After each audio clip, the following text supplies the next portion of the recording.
सरकार ने किया है।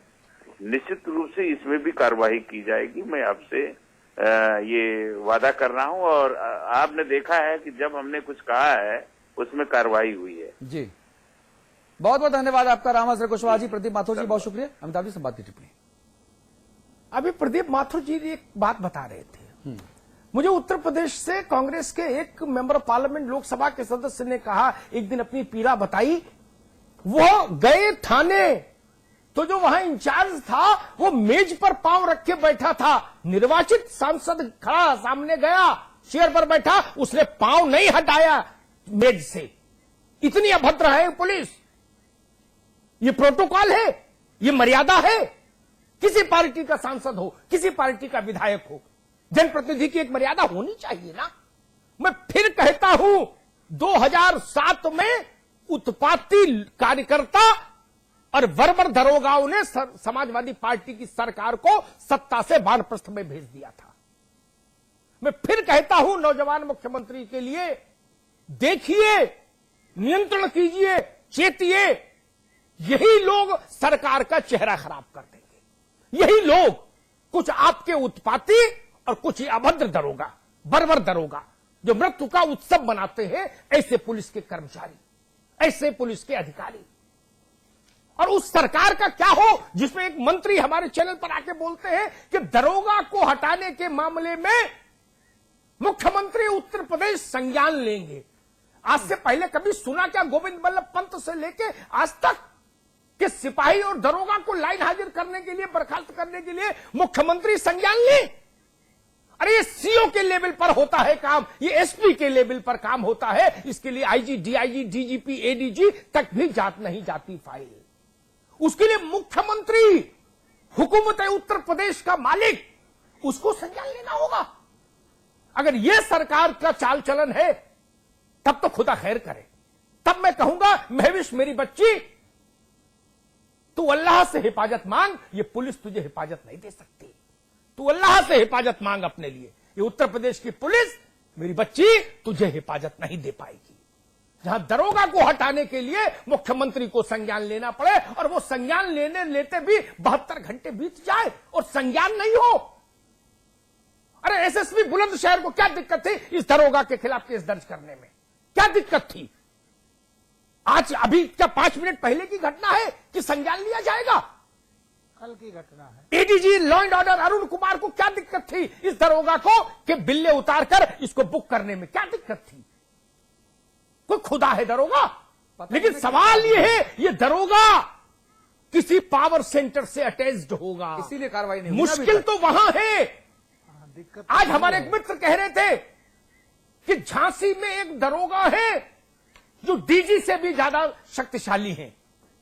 मैंने उनको भी नमन किया। यह परसेप्शन क्यों बन रहा है कि दरोगा डीजी से ज्यादा शक्तिशाली? मैंने 25 साल में ऐसा नहीं देखा कभी कि सिपाही एसपी से ज्यादा ताकतवर हो जाए और दरोगा डीजी की लक्ष्मण रेखा को लांघने का दुस्साहस कर जाए। इसलिए मैं कहता हूं, इस सूबे की जितनी महविशें हैं, सबसे कहता हूं कि परमात्मा से हिफाजत मांगो बच्चों। ये उत्तर प्रदेश की पुलिस आपको हिफाजत नहीं दे सकती। जी, बहुत बहुत धन्यवाद। सिंह चौहान साहब, हम लेंगे आपका। जी, बोलिए बोलिए। देखिए, ये जो है सरकार ने इकबाल खो दिया है। शासन प्रशासन इकबाल से चलता है। सारी चीजें नीचे से ऊपर जाती हैं, लेकिन इकबाल ऊपर से नीचे आता है। ये कोई, आपने सही कहा कि अगर उसका सीधा संबंध पंचम तल से होगा तो कुशवाहा जी सही कह रहे हैं, मुख्यमंत्री के संज्ञान में तो लाना ही पड़ेगा। लेकिन एक चीज मैं आपका थोड़ा अपने को असमंजस में पा रहा हूं। पिछली सरकार में भी कानून व्यवस्था बदतर थी। अंतर यह है कि इसमें जो है चौराहे चौराहे नाल निकाल करके लोग घूम रहे हैं। उसमें केवल एक आदमी जो करता था, इसमें जो है ब्लॉक वाइज मुख्यमंत्री हैं, थाने वाइज मुख्यमंत्री हैं। तो इसीलिए कानून व्यवस्था इनके राज्य में दुरुस्त नहीं हो सकती। और जब तक ये अपने पार्टी के अपराधी और दूसरी पार्टी के अपराधी में भेद करेंगे और अपने अपराधियों को पुलिस से मैं आपकी बात समझ गया। आपने मेरी बात पर एक प्रतिवाद किया है, इसलिए एक पंक्ति में बात कहूंगा। मैं किसी पार्टी का प्रवक्ता नहीं, लेकिन जो भी सुनिए, लेकिन मैं जो भी बोलता हूं, अगर मैं चरण सिंह पर टिप्पणी करूंगा तो तथ्य के साथ करूंगा, हेमवती नंदन बहुगुणा पर करूंगा तो तथ्य के साथ करूंगा, गोविंद वल्लभ पंत पर करूंगा तो तथ्य के साथ करूंगा, मायावती पर बोला है तो तथ्य के साथ बोला है। आंकड़े उठाकर देखिए, क्राइम इन उत्तर प्रदेश, देखिए हत्या, लूट, बलात्कार, छिलेती बलेती कितनी घटनाएं घटी हैं, आंकड़े बताएंगे। एक और परसेप्शन देख लीजिए, परसेप्शन क्या था उस वक्त, आज 7 बजे निकलने में आदमी क्यों डरता है? तब ऐसा परसेप्शन नहीं था। इसी सूबे में मैं भी रहता हूं, पूरा उत्तर प्रदेश मैं भी घूमता हूं, पत्रकारिता के नाते पूरा उत्तर प्रदेश आप भी घूमते हैं। मैं किसी पार्टी के प्रवक्ता के तौर पर बात नहीं करता। मैंने कहा ना कि मायावती की सरकार की 20 कमियों का मैं उजागर करने वाला रहा हूं, लेकिन मैं सच को सच जरूर कहूंगा। मैं मायावती के इकबाल की तारीफ करता हूं तो कल्याण सिंह के इकबाल की भी तारीफ करता हूं। बीच के मुख्यमंत्रियों को क्यों नहीं गिनता? कोई तो वजह होगी। मेरे सब मित्र हैं, सबसे मेरा रिश्ता है, लेकिन मैं बात वही कहूंगा। अगर आप कहो कि मैं ये कह दूं कि श्रीपति मिश्रा के समय में भी नकल रुक गई थी तो मैं ऐसा पाप नहीं करूंगा, या आप कहो वीर बहादुर सिंह के समय में भी मैं बोल दूं कि नकल रुक गई थी, मैं पाप नहीं करूंगा। नहीं, मैं वही कहूंगा जो हुआ था, मैंने आंखों से देखा था। ठीक है, बहुत शुक्रिया मुन्ना सिंह जी। अमिताभ जी आप बने रहेंगे, एक ब्रेक। बस अब चर्चा का वक्त खत्म हो गया है। उत्तराखंड वाला जो हमारा सेगमेंट है और जहां हमारे मेहमान बैठे हुए हैं, हम उनके अधिकारों का इंक्रोचमेंट बिल्कुल ना करें। एक ब्रेक ले रहे हैं, ब्रेक के उस पार बात उत्तराखंड की होगी।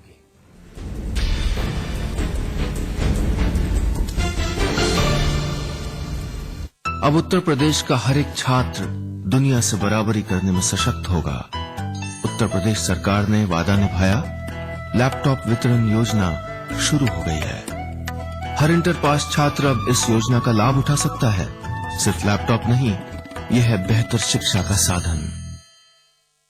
3 states, 11 colleges. Placement pioneer in North India. 1,600 placements this year. Devbhoomi Group of Institutions.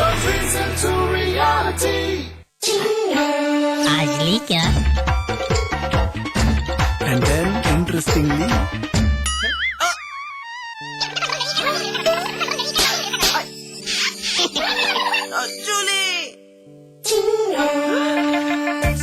refreshing mini gums. आज ली क्या? Discover global environment, global exposure, global curriculum, placements, collaborations. Graphic Era University, Dehradun, transforming dreams into reality. खोल दो इन खिड़कियों को, इन दरवाजों को, हाथों को फिर से हाथों में डालो। किसी को गुदगुदाओ, किसी को गोद उठाओ, दोस्ती करो, मोहब्बत करो। पास पास आओ, पास पास आओ, पास पास आओ। गले मिलो, आंख मिलाओ, किसी को अपना बनाओ, ताया ताई, मौसा मौसी, सबसे प्यार करो। पास पास आओ, रहो हमेशा पास पास।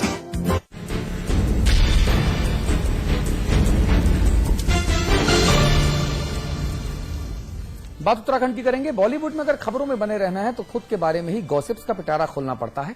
इसी तर्ज पर राजनीति चमकानी हो तो ऐसे बयान दीजिए जिससे बवंडर खड़ा हो जाए, फिर चाहे बयानों से खुद की सरकार के मुखिया की मुश्किलें बढ़ जाएं। क्या फर्क पड़ता है, अपना काम तो हो गया। बयान देने के बाद नाम तो कई दिनों सुर्खियों में बना रहेगा ना। कुछ यही हाल इन दिनों उत्तराखंड के बयान बहादुरों का है। मुख्यमंत्री विजय बहुगुणा नाराज विधायकों की नाराजगी को खत्म करने के लिए एड़ी चोटी का जोर लगा रहे हैं, लेकिन पार्टी के जिम्मेदार बयान बहादुर हैं कि मुख्यमंत्री के किए पर पानी फेर रहे हैं। ऐसे ही बयान बहादुर हैं धीरेन्द्र प्रताप सिंह, जिन्होंने नाराज विधायकों से सरकारी पदों से इस्तीफा मांगकर सरकार की मुश्किलें बढ़ा दी हैं। इस मुद्दे पर बात करेंगे। हमारे साथ अमिताभ अग्निहोत्री जी तो हैं ही, इसके अलावा आपको देहरादून लेकर चलेंगे। सूर्यकांत धस्माना हमारे साथ हैं, आप कांग्रेस के वरिष्ठ नेता हैं। अविकल थपलियाल हैं हमारे साथ, आप हैं, आप हमारे स्थानीय संपादक हैं। आप सभी लोगों से एक एक करके इस मुद्दे विशेष पर बात करेंगे। तो बयान तो दे दिया, उस पर प्रतिक्रिया भी होने लगी, लेकिन वो कहते हैं ना कि कमान से छूटा हुआ तीर वापस नहीं होता। तो बयान बहादुर का बयान भी हवा में तैरता हुआ निशाने पर लगा, लेकिन इससे जो लहूलुहान हुए वो उत्तराखंड की सरकार हुई।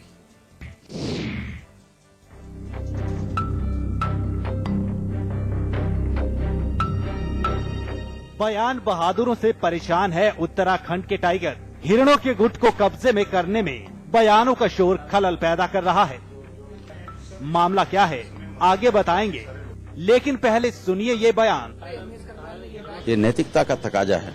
आप मुख्यमंत्री के मंत्रिमंडल के सदस्य रहते हुए अगर आप उनका विश्वास नहीं मानते और आप ये समझते हैं कि आपका उनमें विश्वास नहीं है, तो आपको कोई नैतिक अधिकार नहीं कि आप पद पर रहें। कांग्रेस प्रवक्ता का ये बयान उन विधायकों के लिए है जो सरकार से नाराज बताए जाते हैं, लेकिन किसी न किसी सरकारी पद पर बने हुए हैं। अब प्रवक्ता साहब उन्हें ही पद छोड़ने की नसीहत दे रहे हैं। बयान ने कोर्ट में खाज का काम किया।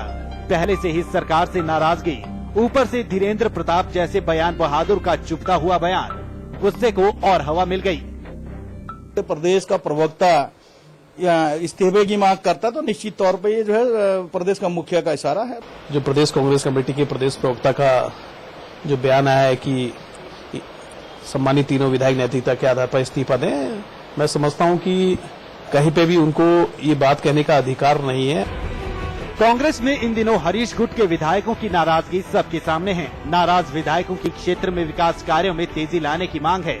विधायकों की नाराजगी ने मुखिया को विधायकों के क्षेत्रों की समस्याओं के बारे में संजीदा बना दिया। सीएम ने विधायकों को मिलने के लिए बुलाया। दिनेश अग्रवाल को समस्याएं सुनने की जिम्मेदारी दी। विधानसभा अध्यक्ष से भी विधायकों को समझाने को कहा, लेकिन धीरेन्द्र प्रताप के ताजा बयान ने सीएम के सारे प्रयासों पर पानी फेर दिया। ऐसे में नाराजगी तो होनी ही थी। मैं किसी भी विधायक के, हरीश रावत जी के या किसी भी इस प्रश्न पे कोई जवाब नहीं दे रहा हूँ। मेरा स्पष्ट रूप से कहना है कि उनका निजी विचार, निजी बयान हो सकता है, लेकिन फिर भी इस तरह के बयान से मैं रोक लगनी चाहिए। इस तरह के बयानों से विवाद पैदा होते हैं। वहीं विधायकों को मनाने में अहम भूमिका निभा रहे दिनेश अग्रवाल बयान बहादुर पर सख्त से सख्त कार्रवाई की बात कह रहे हैं। प्रवक्ता हैं जिन्होंने इस किस्म की कोई बयानबाजी की वो पूर्णतः अनुचित है। उनको इस बात का कोई अधिकार नहीं है कि वो इस किस्म की बयानबाजी करें। इन सारे हालात में उनकी चांदी हो गई जो सत्ता से बाहर है। मौके का फायदा उठाते हुए बीजेपी ने सरकार पर सवाल खड़े करते हुए उसे अस्थिर बता डाला कि सरकार अस्थिर है, बैकफुट में है, कभी भी इधर उधर हो सकती है। साफ है, बयान बहादुर ने सीएम दरबार में अपने नंबर बढ़ाने के चक्कर में बयान तो दे दिया, लेकिन ये नहीं सोचा कि इससे मुख्यमंत्री की विधायकों को मनाने की मुहिम खटाई में पड़ सकती है। हालांकि जानकार बयान की टाइमिंग को लेकर सवाल उठा रहे हैं कि आखिर जब मामला सुलझने वाला था तो ऐसा बयान देने की जरूरत क्या है। कांग्रेस के मुख्यमंत्री विजय बहुगुणा असंतोष को खत्म करने के लिए डैमेज कंट्रोल में लगे हैं, लेकिन कांग्रेस के ही बयान बहादुर सरकार व संगठन दोनों की फजीयत करवा रहे हैं। हालिया बयान धीरेन्द्र प्रताप का है, जिसके बाद लगातार विवाद बढ़ता जा रहा है। लेकिन बड़ा सवाल यह है कि धीरेन्द्र प्रताप के पीछे किसका मास्टरमाइंड है जो ये सब कुछ करवा रहा है। कैमरामैन पवन के साथ मैं पंकज पवार, देहरादून, समाचार प्लस। भाई सूर्यकांत धस्माना साहब, जो पंकज पवार हमारे सहयोगी सवाल उठा रहे हैं, ये सवाल बड़ा महत्वपूर्ण है कि मास्टरमाइंड पीछे कौन है। बयान तो इनका है, लेकिन बयान के पीछे बहादुर कौन है, ये आपको पता है?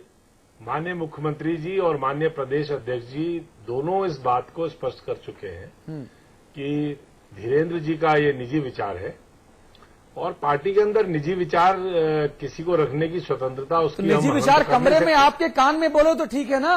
टेलीविजन चैनल्स के माइक्रोफोन्स पर निजी विचार नहीं बताए जाते ना, और टेलीविजन चैनल वाले उनके सामने जो माइक लगाए वो अर्थशास्त्री या समाजशास्त्री या राजनीति शास्त्री की वजह से नहीं लगाए। उनके सामने जो माइक लगाया था हमने, वो लगाया था कांग्रेस पार्टी के प्रवक्ता के तौर पर। ये मुरारी बापू नहीं थे ना कि प्रवचन करेंगे, इनसे हमको प्रवचन सुनना था धस्माना जी। ये आशाराम बापू, मुरारी बापू तो थे नहीं। बिल्कुल बिल्कुल, उन्होंने अपना विचार व्यक्त किया। तो ये निजी कैसे हो गया? अगर पार्टी के प्रवक्ता अपना विचार व्यक्त करें तो वो विचार निजी कैसे?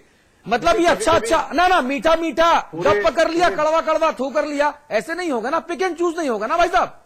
नहीं, वो आपकी बात मैं बिल्कुल समझ रहा हूं, लेकिन उनका जो बयान आया उस बयान के बाद जो माननीय अध्यक्ष जी का बयान आ गया है, मैं समझता हूं कि उसके बाद कुछ कहने को रह नहीं अरे जाता। तो इनके खिलाफ कार्रवाई होनी चाहिए थी। अगर इनके बयान से अगर दिक्कत हो रही थी सरकार को और पार्टी को, तो इनके खिलाफ कार्रवाई क्यों नहीं हुई? ये भी तो सवाल पैदा होता है ना। उनके बयान से कोई दिक्कत की बात भी नहीं है। देखिए, बयान तो बहुत सारे आ रहे हैं, पिछले 1-1.5 हफ्ते से आप देख रहे हैं बहुत सारे बयान आ रहे हैं, धसमाना और साहब, सारे बयान धसमाना साहब,